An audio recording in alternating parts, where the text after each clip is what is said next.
It is one of the wine world's biggest questions. What is the difference between cheap and expensive wine? It seems ridiculous that the same product, 0.75 liters of fermented grape juice, can cost anything between $1 per bottle and 558,000 US dollars for the bottle of 1945 Romanée Conti. And I actually think it is ridiculous. However, there are reasons why essentially the same product can have different prices, and I want to talk about them today. This is why I prepared an exciting lineup today.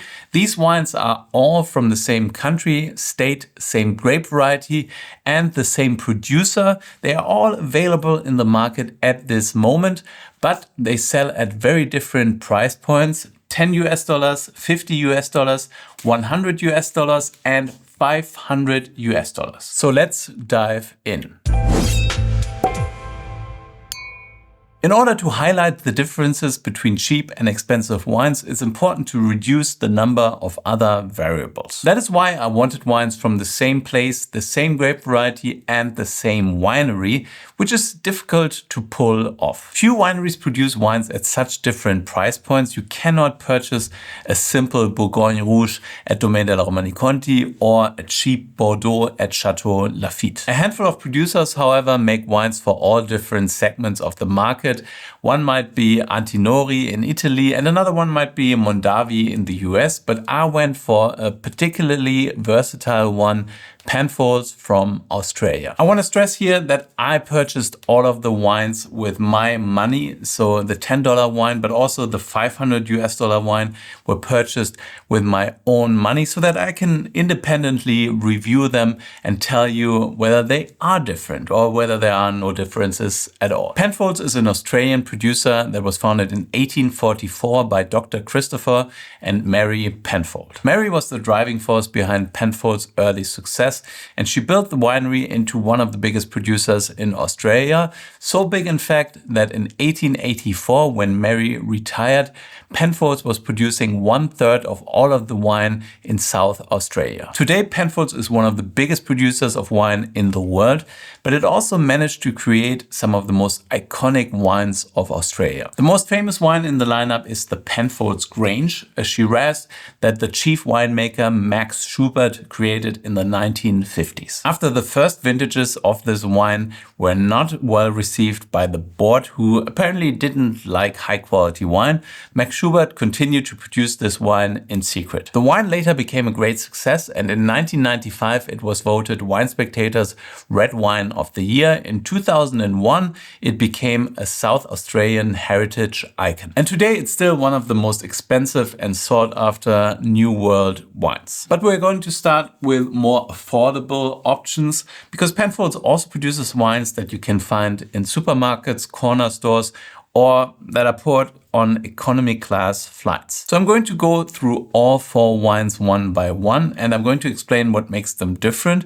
But I'm also going to blind taste them in the end in order to find out whether I can actually tell the difference just judging by the flavor and the taste of the wines. So I'm going to start with the 2023 Koonunga Hill Shiraz from Penfolds, which is kind of their entry-level wine, retailing for around about 10 US dollars. So while the wine is actually named after a vineyard in Barossa, the Koonunga Hill, it is not from that vineyard. It is a multi-regional blend where they source fruit from different places in Australia, in South Australia, and then kind of develop this cuvée. Usually when you have those cheaper wines, they don't come from a specific plot, because that would really limit the scalability of the product. It would just be limited to this one vineyard, basically. Instead, you want to be able to grow a wine brand like that, so you don't limit yourself to one vineyard. You source fruit from different places in order to create a profile, not the taste of a terroir, a site, but rather a style of wine that many people would appreciate. So in this case, they use Shiraz grapes, which is the same as Syrah from France, from warmer regions in Australia. Some of the fruit is apparently also from Barossa, but I didn't really get any more information on the other sources of fruit that they are using. However, it seems likely that they're probably sourcing fruit from less prestigious regions. Barossa would have a really big profile and would be well recognized for producing great quality wines. But maybe they just source grapes from some places that don't have the same reputation, therefore the grapes are cheaper. They're probably also going for higher yields, so the vines are producing more bunches, and therefore those bunches tend to be a little less expressive, so there tends to be less aroma in there, less structure, less of that tannic grip. So you just get a different quality level by sourcing some cheaper fruit from less prestigious places. In their documents, they're stating that the wine was aged in seasoned French and American oak, which basically means that they are not using new oak here. New oak is more expensive. A new barrel is more expensive than a used one.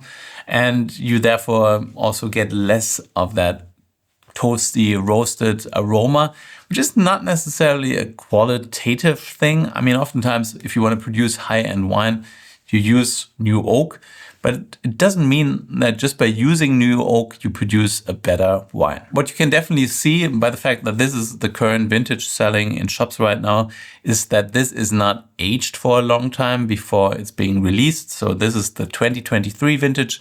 This is 2025, so this was probably just stored for a few months before it actually was shipped to the markets. When you look at the bottle itself, you can see that it is slightly cheaper. It's lighter weight, which is, in my opinion, actually a good thing, but oftentimes more high quality wines are bottled in heavier bottles that are a little bit more sturdy.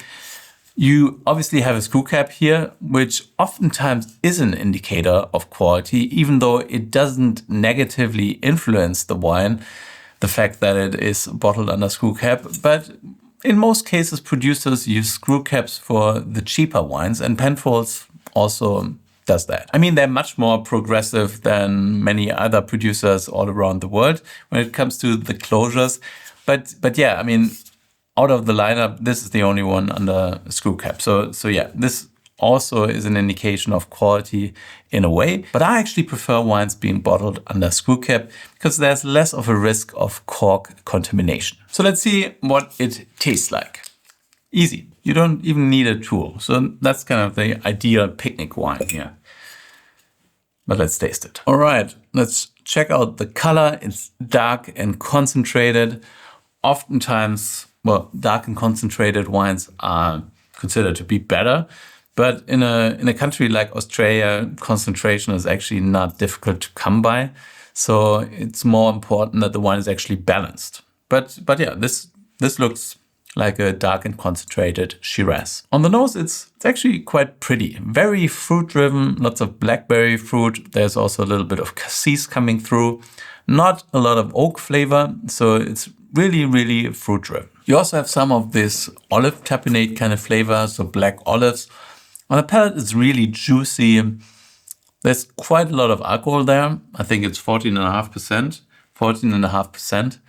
And yeah, I mean, it's round, but there isn't much more to it. I mean, it's really soft, velvety, and juicy. And let's face it, that's pretty much exactly what most people want to get out of a wine like this. But it's a little bit boring. It's just not, there's not all that much going on. I think in this case, you can taste that it's an entry-level wine because it is soft, it is mass compatible. So it's really a wine that is made for a big audience. It's also, not exciting for someone who has tasted more wines than most people. It actually feels a little bit, boring, just very generic.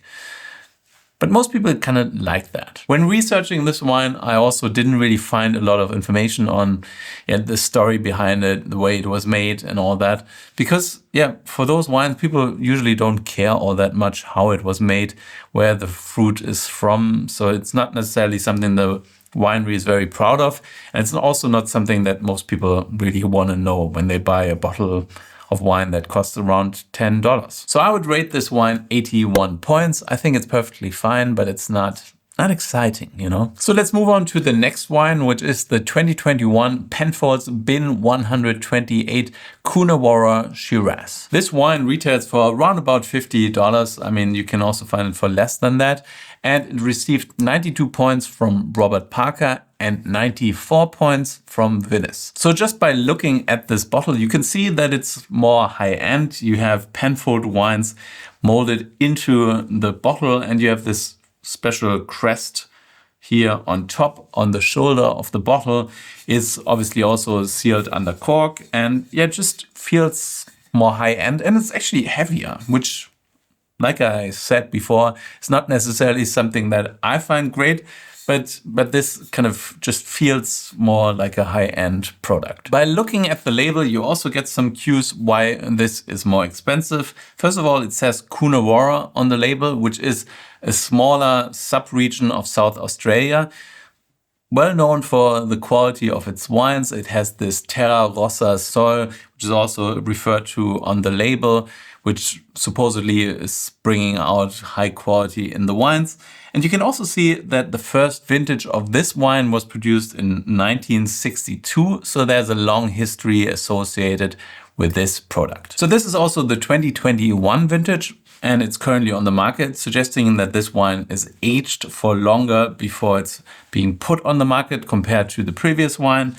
And maybe also that it has more ageability compared to the previous wine. From the fact sheet, I also learned that this wine was aged in French oak hogsheads, which are 300 liters in size.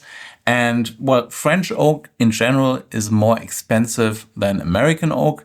So this also suggests that they were trying to produce a more high quality product here using French oak. But it's not as simple as that, as we'll see later on. 21% of the barrels were new and 22 were 1 year old. That again suggests that they wanted to give this wine a kind of a special edge by using more new barrels. Penfolds is also saying that peak drinking for this wine is from now on until 2038, which is obviously a long time in the future.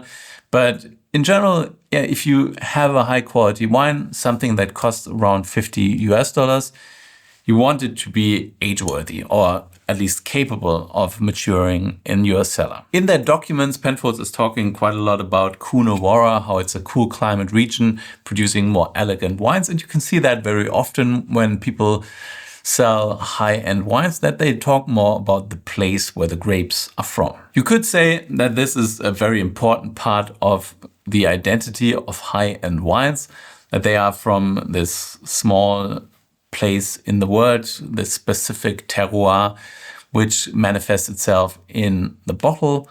But yeah, obviously that's not always the case, as we again will see later in this video. So this is a good quality capsule, which also factors into the price. But yeah, when we're talking about a product like that, costing around about $50, it's not a big factor. A bigger factor can actually be the cork. A high-end cork can cost quite a lot of money. So let's see, well, this is one of them. Yeah, I would say this is a good quality cork for sure, but not one of the best. But they probably used better ones for the Grange, for example. When it comes to higher quality corks, you usually get less cork taint, so the risk is usually a little bit lower. And on top of that, those corks tend to be better at aging the wine. They are very consistent. They don't have large pores letting in inconsistent amounts of oxygen, and therefore you're more likely to be able to age this wine for a long time without running into any issues with oxidation. You know, I was talking about the previous wine being dark colored, but this is really dark and dense, which is quite typical for the grape variety Shiraz, and also suggests that this might actually be even more concentrated than the previous wine. So this is a lot more complex on the nose. You get those blackberry flavors, you get cassis, so similar aromas than you got with the previous wine. You also have this black olive kind of character, but it's also much more complex, intense. There's also this eucalyptus note that you often get in Australian wines. So the difference is not the types of aromatic compounds, it's more the intensity and the balance between the different elements. There's also a little bit of oak, so a little bit of chocolatey, charry, spicy aroma, which is just, yeah, quite beautiful. This is a delicious nose. So for me personally, the big difference between the previous wine and this wine is really the texture, everything that is happening on the palate. The tannins are much more intense and grippy. The acidity is much fresher. There's more liveliness there. The acidity kind of breaks up all the richness on the palate. The alcohol is at the same level, 14.5, but you feel it much less because of the freshness and the liveliness. Well, yeah, it's just much more exciting, for me at least. All those elements will also allow the wine to age better. Tannins, acidity, that is really required in order to conserve the wine. So you need some of that grip, some of that texture in order to be able to put the wine away for a couple of decades. I think this is delicious and I'm going to rate it 92 points, which is quite a big step up from the previous wine. But in absolute terms, I mean, this is also 4 to 5 times as expensive as the previous wine. So yeah, I mean, it's not 4 to 5 times as good. It's just much better, in my opinion, much more interesting. And therefore, I'd rather pay more for this and have that rather than drinking the other one. So let's move on to the next wine, which is the 2020 St. Henri Shiraz. This wine retails for around about $100 and it received 93 points from Robert Parker and 94 points from Vinous.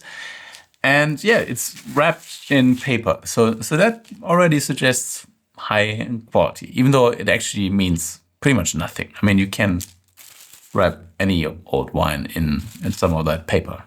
So if you look at that bottle, you can also feel that this is more of a high-end product. The same mold with Penfolds wines here at the bottom and this crest on the top. The label just looks quite fancy. They always like to put a story on the labels and just leave the label fairly simplistic. So you can read up on what this wine actually stands for. What is quite interesting about Penfolds is that they are producing kind of competing expressions within their range. So the St. Henri is the lighter and more elegant alternative to Grange. And the Bin 128 that I had before this one is actually the alternative to the Bin 28, which is the more like concentrated and rich style. Penfolds also operates differently when it comes to their higher quality wines. Most wineries actually kind of produce a wine that is from all of the vineyards surrounding the village or the winery, and then go deeper and deeper into their specific vineyard sites so that the high quality wines are from a specific plot. With Penfolds, it doesn't work that way. The previous wine was from Coonawarra. This one is actually a blend from several different regions. But as this is a more high quality wine, they actually also tell you a little bit more about it. The fruit for this wine is from McLaren Vale, Barossa and Clare Valley. They also don't use any new oak here, so they only use used barrels for the St. Henri in order to not give the wine too much of an oaky sensation. Again, different to many other producers, and you could argue that this should actually mean that this is a cheaper wine because they don't have to spend as much on barrels, but that's not how they think. Penfolds, however, says that this will age until 2050, suggesting that this is more age-worthy than the Bin 128. So yeah, I mean, I won't be able to analyze that in this video because this is the most recent vintage, so it's barely 5 years old. What is quite interesting though is that the St. Henri, actually received 93 points from Parker. This one received 92 points and it received 94 points from Vinous, while this received 94 points from Vinous. So quality-wise, those two publications at least believe that the wines are pretty much at exactly the same level. Penfolds also releases the analytics for those two wines, and I find it quite fascinating that they are pretty much exactly the same as well. I mean, they're not just the same grape variety, same producer, same product basically, but they also have the same amount of alcohol, 14.5. They also have the same amount of acidity, 6.6 grams per liter. And there's just a tiny difference in pH. The Bin 128 has a pH of 3.6, while the St. Henri has a pH of 3.62, which is basically the same. So same grape variety, same producer, same analytics, same scores from the major critics, but this one is $40 to $50, while this one is $100. So let's find out whether I rate it differently, whether I would say this is that much better. I think there's actually a difference in terms of the capsule. The Bin 128 capsule is more flimsy, while the St. Henri is more sturdy, feels more high quality. But maybe that's just because they were kind of bottled in different years. Maybe they changed the capsules in general. But yeah, at least there's a tiny difference there. There's also a little bit of a difference in cork size. So the cork for the St. Henri is maybe, I don't know, half a centimeter longer than the Bin 128. So yeah, you get close to a half a centimeter longer corks for your $50. Again, this is super dark. Super dark. On the nose, again, this has those blueberry, blackberry, a little bit of cassis flavor. It's, I mean, you might have a little bit of less of an oak influence, but the Bin 128 also didn't have a lot of oak. So there's not too much of a difference there. I don't get as much eucalyptus in this one as in the previous wine. And there's maybe a little bit more dark spice, like black pepper notes. All right. On the palate, there is quite a big difference. It just feels a lot tighter. So the tannins are quite a bit more drying, more intense. They really grip your gum and your palate. And well, this is probably the reason why this is more age-worthy, why this might last until 2050, while the other one only lasts until 2038.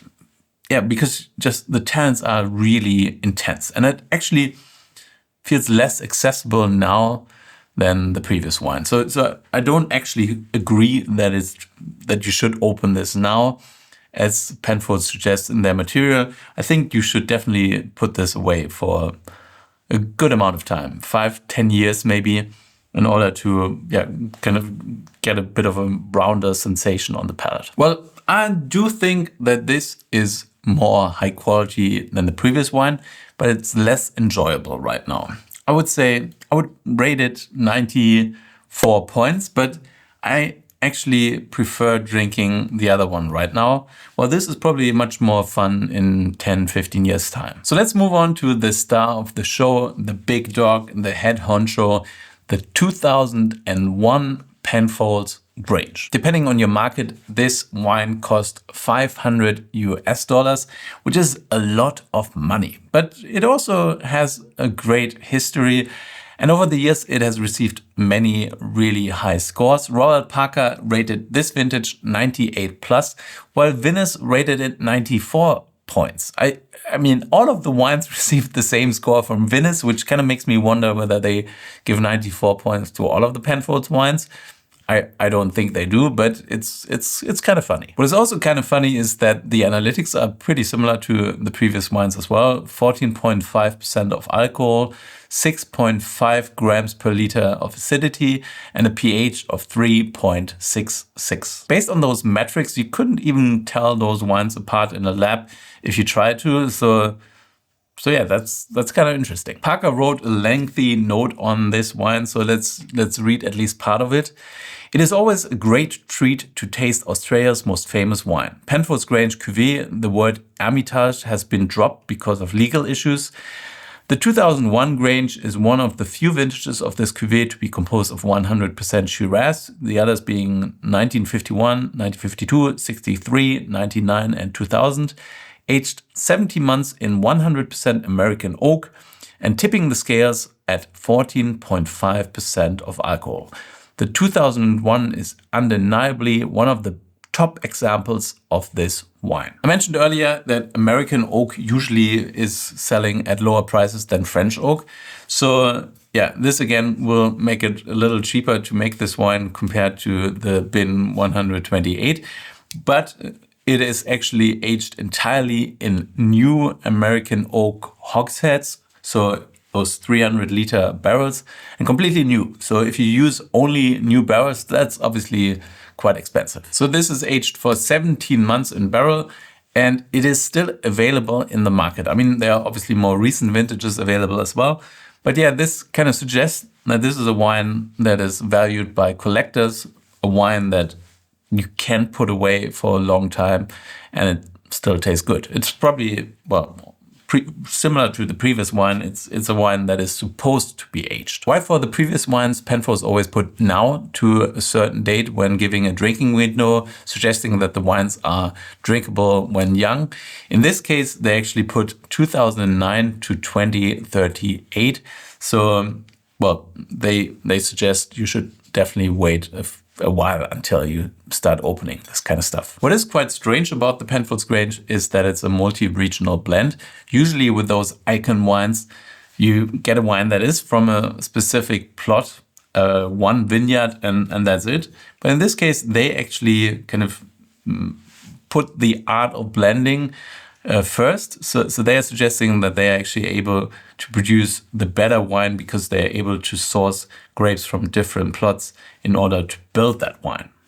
A different approach, but yeah, it seems to work for them. This bottle is actually less fancy than the previous ones, but it has this iconic label which stands out. It's just very, well, it almost looks like something from a pharmacy, but it just, yeah, it just is iconic because it's Penfolds Grange. So the capsule is actually similar to the St. Henri capsule, a little bit more high quality, that's for sure. I would actually say that the cork is the same. I mean, the same size at least.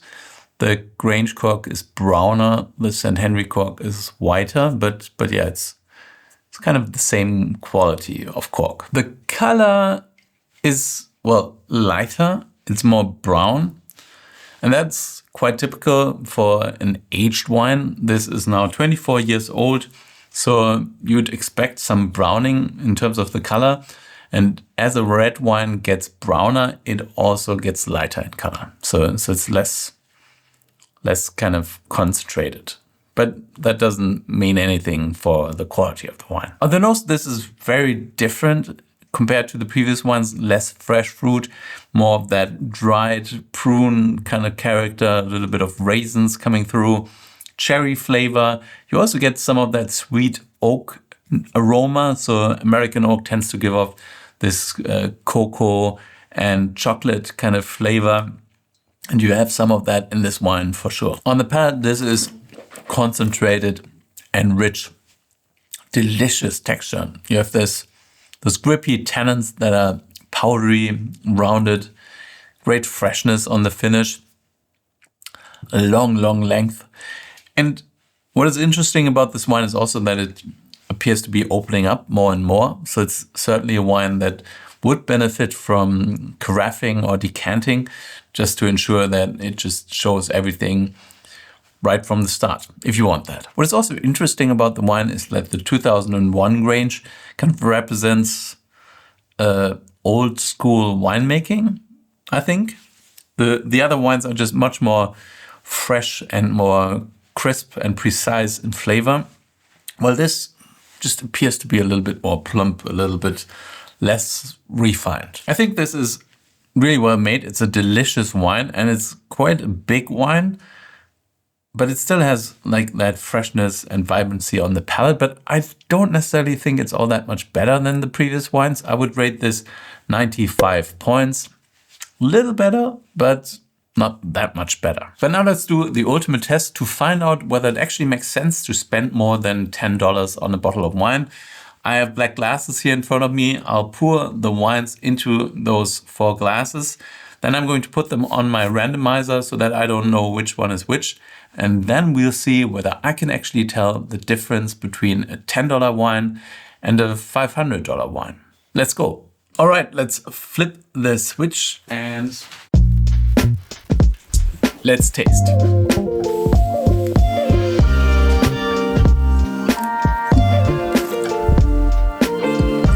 Okay, I think I'm actually done. Let's see whether I was right. I think this is the Koonunga Hill, the cheap one, and it is the Koonunga Hill. So that's right. Just quite fruity, light on the palate, definitely not a high quality wine. The next one I think was the bin 128, and it is the 128. I'm on a roll here. Yeah, but I don't actually think it was better than or worse than the next one. I just thought it was a little more mellow, less tannic than the St. Henri, which I thought was this one here. And it is the St. Henri 444. But I think the difference between those two wines was more in the texture. So the St. Henri just more structured, more edgy tannins, while the bin 128 a little more accessible, which is definitely not a bad thing. And yeah, this was the Grange just because it had more of that tertiary character on the nose. It had those grippy tannins, but more mellow and slightly rounded. So yeah, it was just, this was quite easy. But considering the massive difference in terms of price between those two, or also between those three, I mean, there's not that much difference in terms of quality. There certainly is a difference in quality, but the difference between the $10 and the $50 wine is much bigger than between the next three. So yeah, differences will become much, much less apparent the higher the prices go. When it comes to the cost of producing those wines, I'm pretty sure that this is fairly cheap to produce, but I don't think there's much of a difference in cost between those three wines. I definitely don't think that the Grange is 10 times as expensive to produce as the bin 128, even though I think that they probably spent more time on the Grange just because it's such an iconic product. But yeah, I don't think there's much of a difference when it comes to the cost. The main difference between those three wines is the story. I know this sounds like a stupid answer, but yeah, I think that's really what differentiates those wines. And that's not exclusive to fine wines, to luxury wines. That's the case with most luxury products. A Birkin bag is not 1,000 times more expensive to make than a regular leather bag. A Ferrari is not 3 times as fast as a Dacia. And a Van Gogh painting is not 1,000,000 times more beautiful than a painting that my daughters painted. Grange is a luxury product as it represents the best of Australia. It also has a great story attached to it, and friends and family will take note if you open a bottle of Grange over dinner. And if you share images of that bottle on social media, you'll get more likes than if you share images of a bottle of bin 128. This is just how us humans are, and this is one of the reasons why luxury products exist. Not because they are that much better, but because they make you look cool, they represent something special, and many people just want that. For me personally, out of the lineup, the most enjoyable wine at this moment was the bin 128. So I definitely prefer drinking that over dinner tonight than drinking another glass of Grange, really, to be honest. It's just not really my style of red wine. And the St. Henri, I think, will be the most beautiful wine here in that lineup. But at this moment, it's just a bit too young. So thank you for watching. If you like this video, then please like it down here. Subscribe to my channel if you haven't done so already.